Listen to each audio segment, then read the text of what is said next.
Olá, o meu nome é Catarina, bem-vindos e bem-vindas ao Book Steps. Hoje vou falar sobre a morte de Ivan Ilyich, de Tolstói, um dos grandes nomes da literatura universal e russa do século XIX. Primeiramente quero só dar um contexto da época em que o Tolstói vivia e algumas das questões pertinentes que possam também influenciar esta curta novela. Isto é um pleonasmo, mas esta novela que marcou a história da literatura e vai continuar a marcar-nos para sempre. Podemos recuar até 1861, sendo que, situemos-nos aqui então, este livro é de 1886, mas vamos recuar ao tempo contextual da época, digamos, em 61, que é uma data que vai anteceder muitas das obras escritas por Tolstói. E nesta altura nós temos o Alexandre II, que vai abolir a servidão. O que acaba por acontecer é que esta servidão origina uma categoria de pessoas que são os mujiques. E os mujiques não são de facto servos, mas são trabalhadores de campo que mantêm relações com os grandes latifundiários quase da mesma forma que um servo tem com o seu mestre. Foi uma forma disfarçada de tentar acabar ou fingir que se acabava com uma relação de servidão. O que acaba por acontecer é que esses mujiques se mantêm grande parte a trabalhar no campo, trabalhadores dependentes, sem condições, e esse contexto russo até vai ser importante nesta obra, porque nós temos um mujik a dada altura que é importante no livro e, portanto, queria deixar este contexto quanto aos mujiques. Nem todos os mujiques foram para o campo, mas a grande maioria foi, e não esquecer que a Rússia no século XIX e nesta segunda metade do século XIX era um país maioritariamente agrário, com técnicas industriais quase nulas, portanto a remontar quase às técnicas que nós tínhamos do século XVI ou XVII no Ocidente.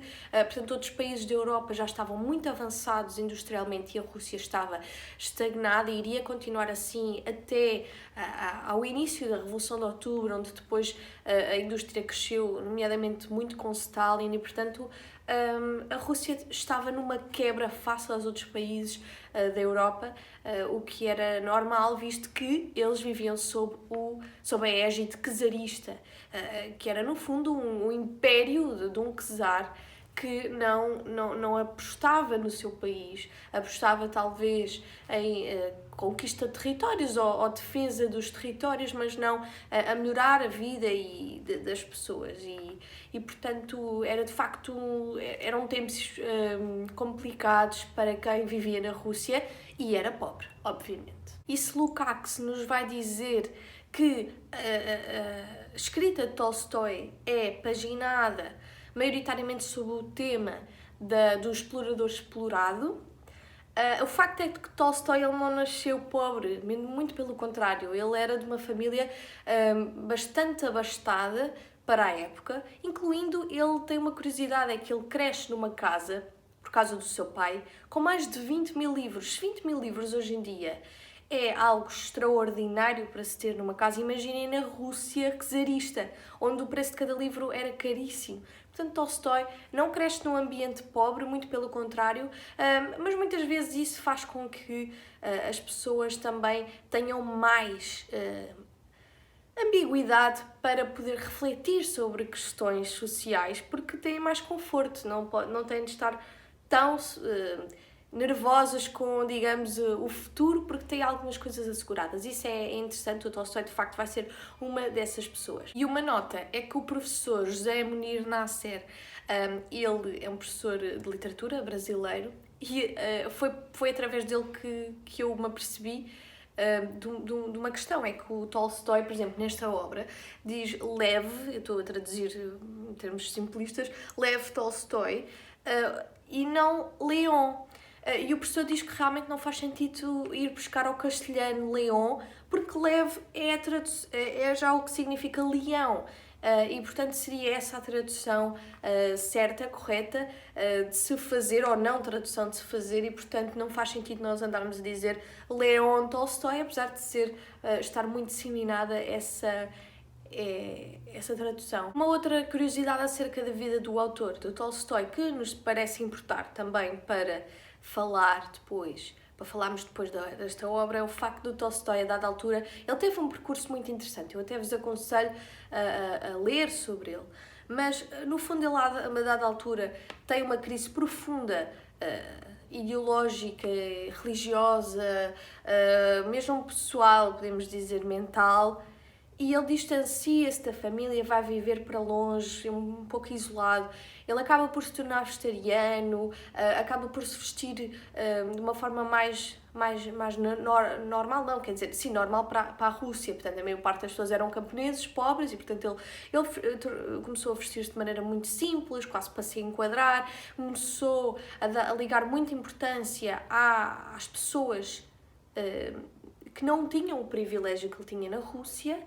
E todos estes ideais, toda esta atuação drástica que ele depois tem na sua vida faz com que ele seja excomungado em 1901 da Igreja Ortodoxa Russa por supostos ideais demasiado anarquistas.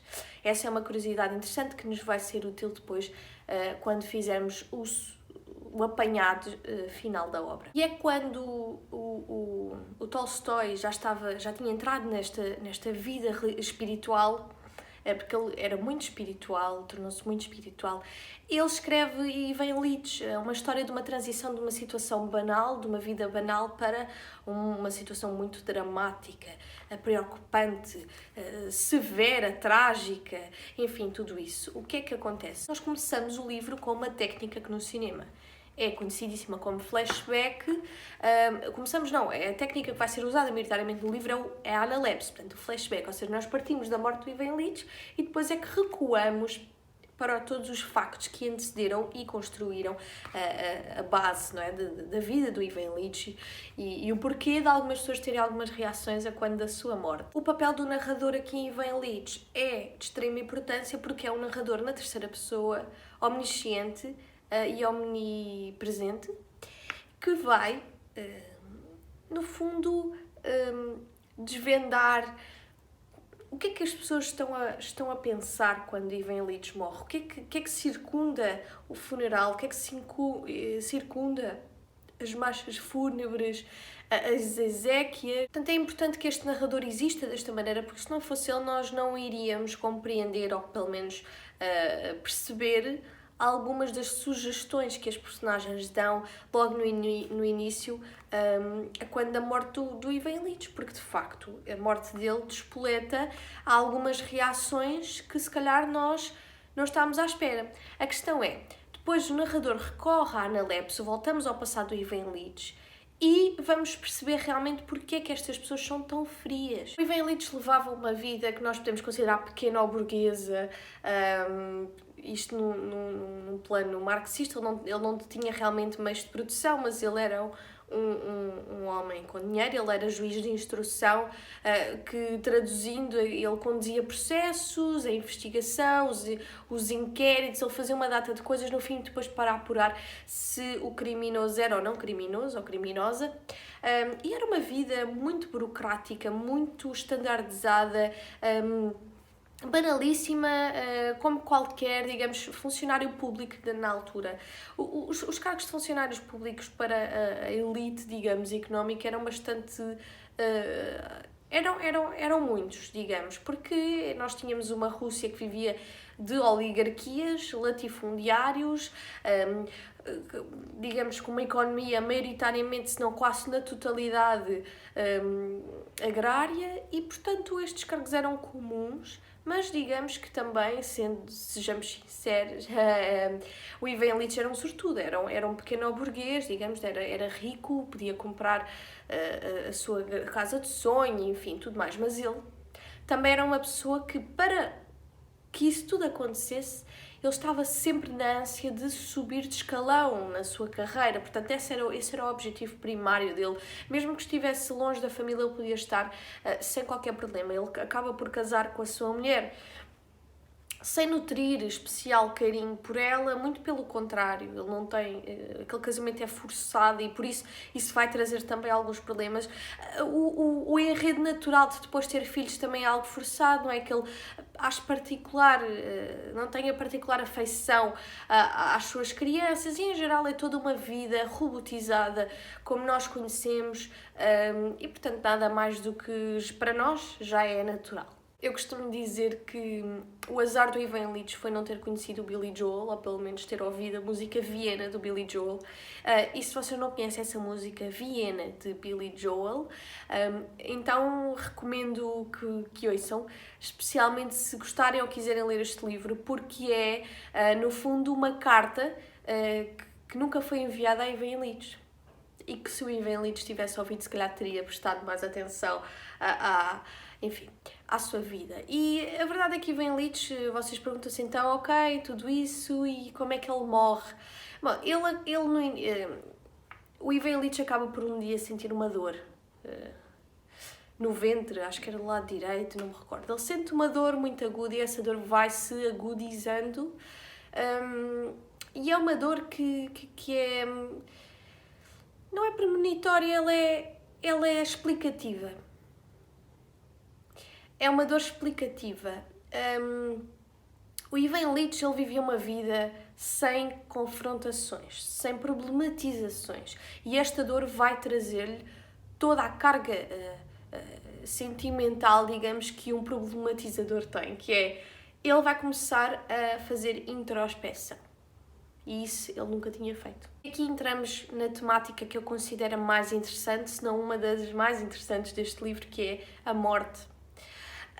O que acontece quando Ivan Illich, no fundo, confessa que vai morrer, ele diz a toda a gente que sabe que vai morrer, que está a piorar, não há volta a dar. As pessoas não levam a sério, não levam a sério. Até os médicos não levam a sério. Isto porque as pessoas vivem todas neste livro, enquanto espelho da realidade, numa burocracia tal que enquanto a coisa não acontecer não interessa, porque reparem, só quando ele morrer é que eles têm de ir ver dos papéis, eles têm de tratar das burocracias, ele está num estado de transição, que não ocupa lugar numa sociedade que tem tudo programado para certas finalidades, não é para estados de transição, não é para momentos em que a pessoa precisa de ajuda psicológica, enfim, é muito complicado. E o que é que acontece? É que ele é visto como o homem cujo lugar está para vagar. Ou seja, ele tem um cargo e esse cargo, assim que ele morrer, vai ter de ser ocupado por um dos seus colegas e é isso que interessa à maior parte das pessoas. Mas como é que o próprio Ivan Illich percepciona a morte? Isso é que é interessante.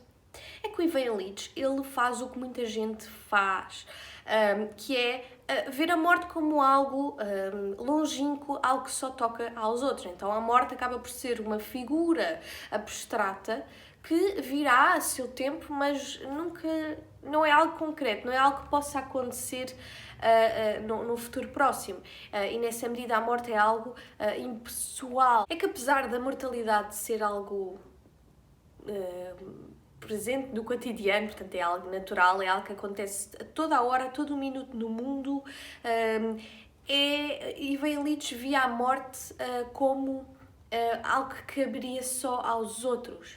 E a dada altura, no livro aparece um silogismo que foi uma invenção de Aristóteles, aparece um silogismo que é o Caio é um homem, os homens são mortais, logo Caio é mortal. E Ivan Illich não consegue absorver esta informação, para ele não é um Caio. O Caio são os outros.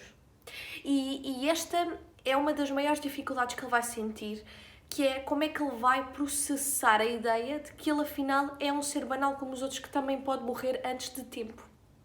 Mas queria só deixar uma nota que o principal tormento de Ivan Illich, isto é uma citação do próprio livro, era a mentira. Aquela mentira, não se sabe porquê, admitida por todos, que ele era apenas um doente e não um moribundo, e que bastava conservar-se calmo e tratar-se para tudo se arranjar. Esta ideia de moribundo vamos falar dela a seguir porque é muito importante. Ver o doente como um moribundo. E isto vai deixar Ivan Illich muito rejeitado, sentir-se muito rejeitado, muito revoltado, muito injustiçado perante a vida, porque é que ele foi um dos escolhidos para ser um Caio. Sente que toda a ordem de ideias de Ivan Illich está toda ela já em si errada. Ele é muito egocêntrico, até se pode, não sei se narcisista, mas ele é muito egocêntrico e ele pensa, eu fiz tudo bem na vida, porque é que a vida agora me está a sacrificar, digamos, é para mostrar qual é a lição no meio disto tudo, não há razão. E portanto ele vê como se ele fosse especial face às outras pessoas. Mas, acima de tudo, ele recorre a uma ideia que não é propriamente uma construção de um pensamento filosófico, mas que foi abordado, por exemplo, na psicanálise com Freud, que falou da rejeição da morte. Que nós, antes da Primeira Guerra Mundial, não rejeitávamos a morte como começámos a rejeitar a partir da Primeira Guerra, com o advento da massificação da morte, desse estado de sanguinário, é que nós depois nos deparamos a que a morte pode ser algo mais banal ainda do que pensávamos, pode ser antecipada pelas mãos do ser humano. Mas, por exemplo, o Walter Benjamin, ele vai dizer-nos que não foi com o advento da Primeira Guerra. Se nós recuarmos ao século XVIII, nós tínhamos uma prática que era, por exemplo, tirar, ou seja, deslocalizar os cemitérios do centro da cidade para as periferias. E não se esqueçam que no século XVIII ainda não tínhamos a ideia de que os cemitérios pudessem ser zonas ou insalubres ou algo do género. Portanto, não foi por causa disso, foi mesmo porque a ideia, no século XVIII já se começava, no século da luz, já se começava a ter a percepção de que a morte poderia trazer alguns ou maus agouros, ou algum tipo de aura pesada e de calafrios, e portanto era já uma ideia que se tinha acerca da morte, obviamente não como a conhecemos hoje em dia, porque a ideia da morte é uma representação, acima de tudo, é uma construção do que fazemos dela. A morte acaba por ser uma patologia social, ela é ditada pela forma como nós a percepcionamos, ideológica e culturalmente, e o Heidegger, ele vai-nos falar da impessoalidade da morte, e que a morte ela existe. Ela é ela, portanto, é uma figura que tem, não um corpo físico, mas que está em todos nós e todas nós, mas ao mesmo tempo nós não sabemos quando o quando, essa impessoalidade do quando vem, não sabemos, e isso é o que aflige muitas pessoas, seja porque nós podemos morrer como uma pessoa ao nosso redor, mas essa aflição de estar sempre a sofrer pela morte também é muito problemática, porque nós estamos vivos, eu saiba, ainda estamos vivos e vivas, e portanto é nisso que temos de nos focar. A morte devia ser algo intrínseco à vida e não um estágio final, ou seja, a morte não tem de ser uma finalidade, algo que depois termina toda bonitinha a vida como um presente bem embrulhado, não tem de ser assim necessariamente. E depois por isso é que muitas pessoas recorrem à ideia da morte como indo para o paraíso, ou indo para uma espécie também de paraíso com muitas mulheres, enfim, temos, ou depois a voltar à vida numa outra figura, um outro animal, ou enfim, temos várias depois formas de cooperar ou de visualizar, percepcionar, representar a morte, e são todas interessantes. A minha visão da morte é que realmente nós depois morremos. E aí também não penso muito nisso, não é uma coisa que propriamente me seja a causa de muitas dores de cabeça. A doença, sim, e concordo com o Ivan Illich, é a causa de grande dor de cabeça, porque a doença, ela não é um estágio que depois completa a vida. Ela está inserida na vida e pode ser bastante dolorosa. E o Ivan Illich vai passar por isso e vai-lhe doer muito. A todos os níveis, psicológico e físico. Mas o Ivan Illich, ele sofre maioritariamente pela hipocrisia dos outros, e mesmo ele vai sofrer pela sua própria hipocrisia. Ele não percebe porque é que ele diz que estou doente, estou a morrer e ninguém o ouve. Começa-se a confrontar com uma coisa que nunca lhe tinha acontecido, que é a introspeção, que é a reflexão, que é olhar para trás desde a infância até então e perceber se calhar quais foram as causas de tudo isto. Será que ele estava a viver cegamente? Será que estava a viver consoante as convenções e os ditames que os outros lhe impingiram? Porque se realmente ele não tinha ele não se conhecia nem conhecia os outros. Obviamente que num momento difícil como este, ele se vai sentir só. E portanto todo o livro tem esse lado trágico. Eu não considerei que fosse um livro ou difícil de ler, não é? Ou sequer triste. Eu não considerei o livro triste porque eu vejo muito o Ivan Illich como um produto da sociedade, ou até um subproduto. É alguém que está massificado culturalmente e socialmente e, portanto, ele é só mais uma pessoa que representa um todo. Não é uma pessoa unitária, não é uma pessoa individualmente considerada, porque ele não tinha personalidade. A personalidade dele era ter um bom trabalho, comprar as coisas que ele queria e, portanto, isso é o que a maior parte das pessoas já é. Ele é só um subproduto ou mesmo um produto da cultura vigente e nós estamos no século XIX, portanto, muita coisa continua igual. E também temos de ter em atenção que isto é uma pessoa aburguesada, digamos, e portanto nessa medida também menos interessante se calhar do que outras personagens mais moribundas, como ele usa o termo moribundo, porque de facto era uma pessoa só muito aborrecida, o Ivan Illich. E ele torna-se interessante com a doença. Isso é que é engraçado, faz muito lembrar a Metamorfose do Kafka. E a Elizabeth Kubler-Ross, ela fala dos vários estágios da percepção da morte. Então ela diz-nos que nós entramos em negação, depois em raiva, depois tentamos regatear com o tempo, ou regatear com a morte, como queiram, o que leva a um estado depressivo para depois alcançar a aceitação. E posso-vos dizer que o Ivan Illich passa por elas todas. E passa até bastante coordenado com esta visão, que é interessantíssimo. Agora, a parte mais fantástica deste livro, posso dizer que é a introdução de uma personagem que é o Gerasim. Eu estou a dizer isto desta maneira, peço imensa desculpa. Não sei se é assim que se diz. O Gerasim é a personagem que vai reestruturar todo o pensamento do Ivan Illich. O Gerasim é um mujik, lembram-se de eu vos ter falado, um mujik, um camponês russo, uma pessoa muito pobre que era explorada, portanto o Gerasim era explorado, e ele acaba por ir trabalhar para o Ivan Illich para ser o serviçal de serviço, porque o Ivan Illich acaba por perder a autonomia e ele precisa de alguém que esteja sempre lá para ele, para o ajudar e que tenha força física para o cautelar nos movimentos, nos pedidos. E é o Gerasim que vai causar aqui um distúrbio psicológico em Ivan Illich, porque o Ivan Illich sempre foi um elitista, um homem que só se ambientava nos círculos de pessoas exatamente com os mesmos cargos ou com cargos semelhantes, portanto ele não se dava com plebe, como se costuma dizer, não se dava com camponês, ele nem sabia bem o que é que isso significava, provavelmente, sem ser na parte burocrática e jurídica da coisa. E, portanto, ele vai sentir um enorme espanto quando percebe que a única pessoa que lhe dá atenção e que escuta quando ele diz que não é só uma mera doença passageira, é sim a morte a chegar, vai ser o camponês. E reparem, isto é um encontro de dois homens que são tudo menos livres. O Gerasim não é livre porque é servo.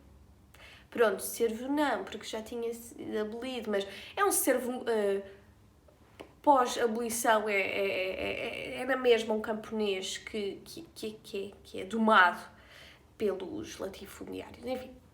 E depois temos o Ivan Illich, que também não é um homem livre. Apercebe-se disso ele mesmo, que não é livre por ter dinheiro e estatuto.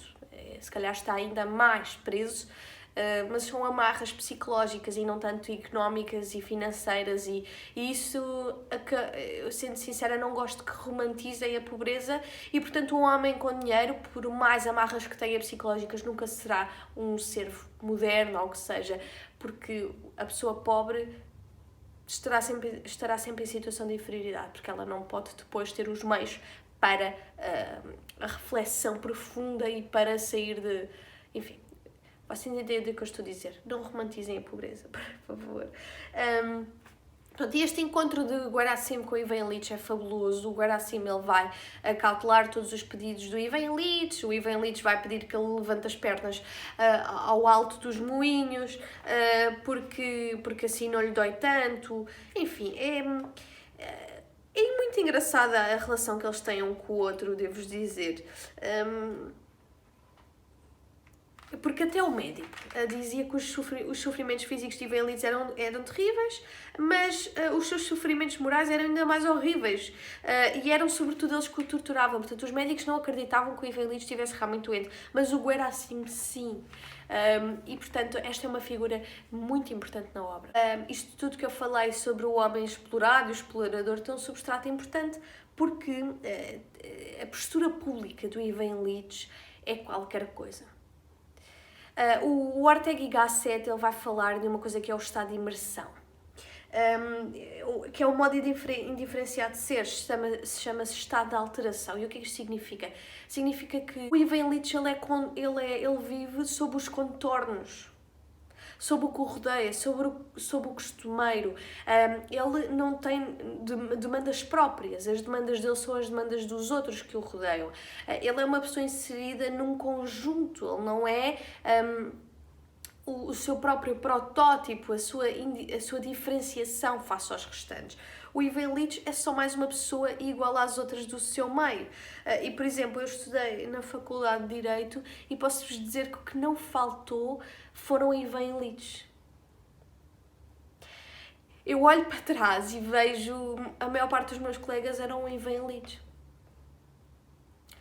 Só que a vida deles não é escrita pelo Tolstói, portanto acho que se calhar acordar desse estado de imersão se calhar não vai acontecer, mas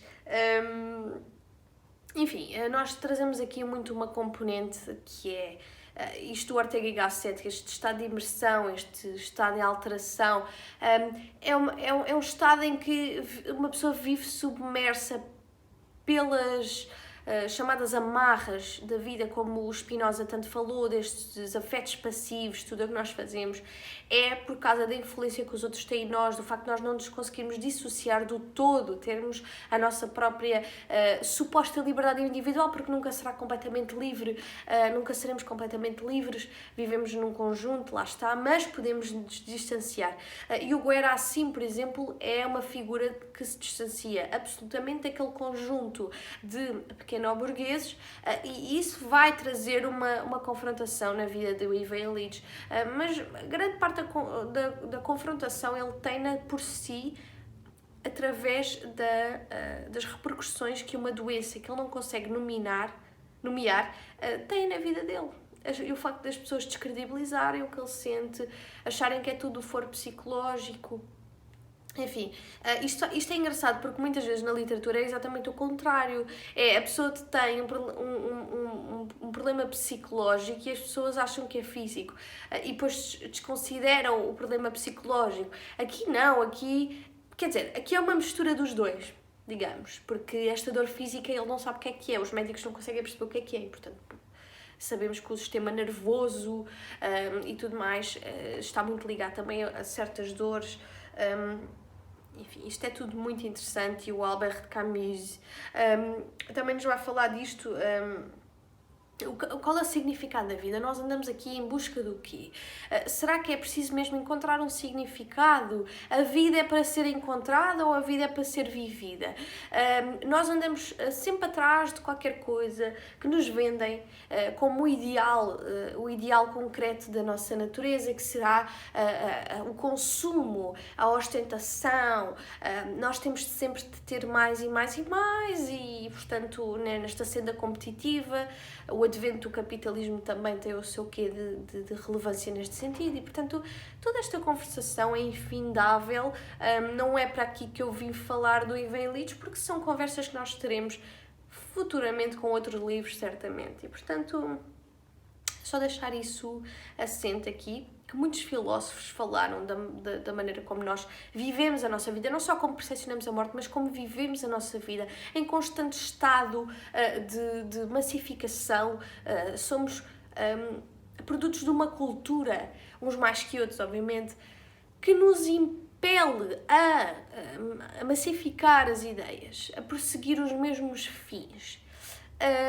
E acima de tudo, algo que eu falei no vídeo do Kafka, da Metamorfose, aliás, é um vídeo que se relaciona bastante com este livro, em muitos aspectos. Nós temos também, mais agora para o século XX, XXI, a tentativa de de fazer parecer que as classes sociais conseguem ser destruídas pelo consumo pessoal, individual. Trazer produtos que tanto podem ser da pessoa com dinheiro como sem dinheiro, e esse tipo de coisas são que trazem bastantes problemas para o nosso mundo, porque nós fingimos que não vemos as doenças da nossa sociedade. Uma delas é a divisão de classes, que é muito preocupante e que se acentua cada vez mais. E se quiserem ler alguma coisa sobre isso, leiam o Thomas Piketty. Pelo menos vejam os gráficos onde ele mostra que a acumulação da riqueza, onde é que ela está e quem é que fica mais rico e quem é que fica menos pobre, mas mais desigual. Portanto, deixa essa nota. E o Ivan Illich, ele, à dada altura, até se lembra de um episódio quando era criança, que ele come uma ameixa e essa ameixa faz-lhe perceber que, ok, a minha vida não é só uma vida, ela foi construída desta maneira, ela não me apareceu assim, caída do céu, desta forma já projetada, e portanto ele percebe que tudo o que ele tem, tudo o que lhe aconteceu foi uma construção. Foi fruto das representações que ele tinha da sociedade, das convenções. Muito da doença de Ivan Illich, muita da doença é um sofrimento moral também. Não sei se ético, mas moral. A ética, pronto, está relacionada à filosofia, à moralidade, mas quando eu digo isto, ele não sofre necessariamente, por exemplo, como o Tolstói sofreu quando se apercebeu que a pobreza era maior do que a abundância e ele estava a viver uma vida, enfim, pequena burguesa. Não, Ivan Illich não é propriamente isso que ele se apercebe. Aliás, o facto de ele se relacionar com o Mujique, com o Guerassim, não o faz ser todo, depois acordar para a vida e perceber que ele tinha muito e vende os seus bens todos, não é nada disso. Ele continua muito numa cena egocêntrica. Quando eu digo egocêntrica é num sentido lato, não tem necessariamente a ver com a psicologia, em termos formalistas, mas tem a ver sim com o facto da concepção que nós temos da vida ser fabricada, em grande medida. O que nós consideramos certo, errado, o que devemos ou não fazer é uma fabricação. E portanto, isto que confere, se há alguma coisa que isto faz é conferir um caráter histórico ao indivíduo e ao coletivo.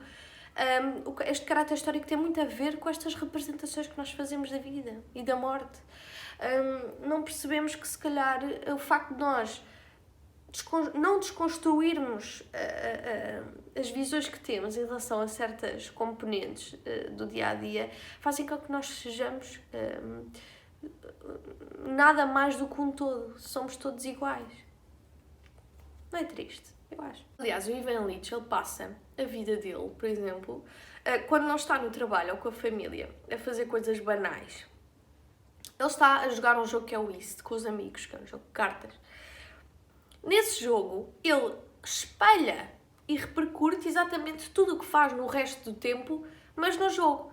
Em vez de estar com os amigos e falarem sobre o que os apoquenta, as situações da vida, terem reflexões, sei lá, conversarem uns com os outros, não, estão num estado de competição, como já estão no trabalho, a jogar aquele jogo horas a fio, sem crescimento algum de tanto da amizade como individual. É uma tristeza profunda. Aquelas amizades, aquelas relações interpessoais são uma tristeza.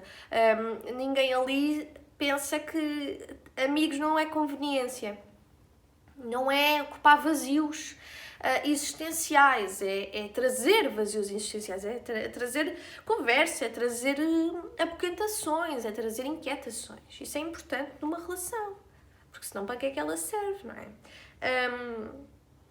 Mas isto só mostra que, caindo o grande elemento estabilizador da vida de Ivan Illich, que é a aparência, caem depois todos os micro-elementos da vida pequena burguesa. E depois entramos aqui numa questão, numa temática que é igualmente importante para além da morte, que é a burocracia. Se nós pensarmos a burocracia, o Lukács diz que a burocracia é um entrave colocado ao livre desenvolvimento da vida. Agora pensem, ele vive uma vida burocrática e isso é um entrave ao livre desenvolvimento da vida. Mas depois chega a ideia da morte que é o entrave final que ele considera ao livre desenvolvimento da vida. E isto faz com que o Ivan Illich ele não se aperceba numa fase inicial de que ele, ao negar a morte, como tentativa de voltar a ter a sua vida de volta, não está a resolver o problema. Mas o negar a morte é algo muito comum nas sociedades contemporâneas. Aliás, nós já falámos disto um bocadinho mais atrás. E o Ivan Illich, no estado inicial, ele não percebe que a negação da morte não lhe vai fazer bem nenhum. Porque ele não percebe qual é a finalidade daquela ocupação da morte na vida dele e da doença. Que se calhar servem como chamada de atenção para a vida que ele achava que estava a viver e não estava. Lembro-me de vos ter dito que o próprio narrador usa a palavra moribundo, algo que Ivan Illich parece querer designar-se, não é? Este moribundo. Esta ideia do doente como um moribundo, que nós olhamos e pensamos, eu não quero ser isto, eu não quero isto na minha vida. Então vemos a doença, vemos a iminência da morte como algo que pertence aos doentes, num sentido mesmo pejorativo da palavra, aqueles que são os decrépitos, os que não fazem falta na sociedade. Isto faz-me lembrar também as intermitências da morte do José Saramago, onde o facto das pessoas não morrerem a dada altura cria muitos problemas, porque as pessoas ficam encamadas, não têm utilidade, são meros pesos na vida da família e, portanto, a família vai tentar todos os meios para atingir a finalidade pretendida, que é matar aquelas pessoas de vez, porque afinal não querem que aquelas pessoas durem assim tanto tempo como pensavam. E isto é tudo muito interligável. A literatura é toda interligável e o livro do José Saramago, sempre que se fala da morte, está lá presente. Nós temos também o sentimento de culpa e de recalque face à morte, porque nós também, a morte não é só algo que queremos evitar, mas é algo que às vezes até desejamos a alguém, ou algo que, se acontecesse a alguém, nós não nos importaríamos tanto. Portanto, a percepção que nós temos da própria morte é moldável consoante os nossos objetivos e finalidades. Isso é que é. Essa é que é a parte engraçada. E se calhar alguém também já nos desejou a morte. Portanto, é tudo irónico. É tudo irónico como é que nós pomos a morte como num pedestal, numa figura tão importante, quando ela não tem sequer uma base corpórea estável. Ela é modelável consoante a cultura, consoante a pessoa, consoante a situação. Então, entretanto, anda-nos a atormentar como se fosse uma própria pessoa, como, por exemplo, nas intermitências da morte, que ela assume a forma de mulher. E o que o Ivan não se apercebe no início é que ele estar a tentar rejeitar a morte não vai mudar toda a vida que levou burocrática. E o Lenin, por exemplo, o Lenin fala do burocratismo como algo espontâneo, em que se nós queremos um fim imediato. E nós temos isso, por exemplo, nas exéquias, quando os amigos do Ivan Illich, os colegas, amigos, não se pode considerar amigos, sabem que ele morre e vão ao funeral. Eles estão a ir ao funeral porque têm de ir como um fim imediato para mostrar que foram e não porque querem ir. Aquilo é só mais um obstáculo no dia deles, que já é todo complexo, cheio de burocracias e ditames jurídicos. Eles depois ainda têm de ir àquele funeral que não querem ir, porque o homem de facto já está morto, já não lhes interessa. E este burocratismo do imediatismo, que nós temos os fins imediatos, que nós fazemos as coisas muito pela superficialidade da aparência e não porque colocamos algum pensamento em cima de cada acontecimento das coisas. Nunca fazemos uma reflexão sobre porque é que estamos a fazer algo e, portanto, fazemos com espontaneidade. E daí este burocratismo, o conceito do Lenin ser importante para esta obra. Pronto, e para finalizar, queria-vos então dizer que, de facto, este livro traz muito à tona a desumanização enquanto processo, diria, inevitável quando vivemos uma vida com base na burocratização, da aparência, da falsidade, das representações não refletidas sobre as coisas. Quando vivemos esta vida de faz de conta, em que achamos que realmente o ter dinheiro, o ter estatuto é o que nos vai trazer felicidade, a verdade é que depois nada disso importa a certa altura na vida. Há outras coisas mais importantes. O Ivan Illich com certeza gostaria de ter tido mais guarácimos na vida dele, mais pessoas que realmente ouvissem o que ele estava a dizer. É triste, porque é muito comum mas também nos faz perceber uma coisa, é que é transversal a nossa preocupação fútil em relação à vida ser algo que tenha sempre a ver com estatuto e dinheiro, ser algo transversal tanto ao pobre como ao rico, porque nós também vendemos a ideia, no capitalismo principalmente, de que o pobre, o que ele tem de almejar é ser a meritocracia, é vir de baixo e subir e ser um self-made man ou self-made woman, e que de facto as classes sociais se erradicam pelo esforço. Isto é muito preocupante. Nós temos de perceber que o Ivan Illich, ele tem também tudo o que tem, porque ele já nasceu numa família assim. Mas, ao mesmo tempo, não é isso que lhe traz felicidade. E os problemas psicológicos, psíquicos e tudo mais, não se resolvem com estatuto e dinheiro. Enfim, este livro dá... para falar sobre tudo, sobre a angústia do sentido da vida, a inutilidade das nossas preocupações, enfim, não vivemos nunca no momento presente, estamos sempre a trabalhar para um futuro, e isso é triste. É triste. Antes de me ir embora, queria só dizer que este livro parece muito um Tolstói a dizer: quase que me aconteceu isto, quase que eu fui um Ivan Illich, mas eu acordei. Só que nem toda a gente tem um Tolstói a escrever a sua vida e a fazer o papel de Deus e trazer toda uma tragédia iminente para a pessoa fazer introspeção e acordar e afinal morrer em estado de paz da alma. Não, mas de facto este livro é muito condizente com a própria vida do Tolstói.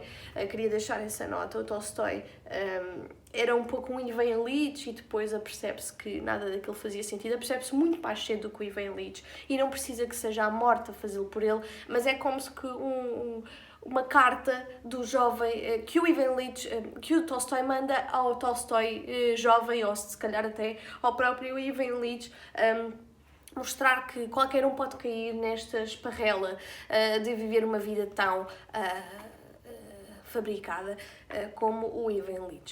E portanto, mas que estamos sempre a tempo de acordar, nem que seja na última semana antes de morrermos. Bom, não é? Beijos no próximo vídeo.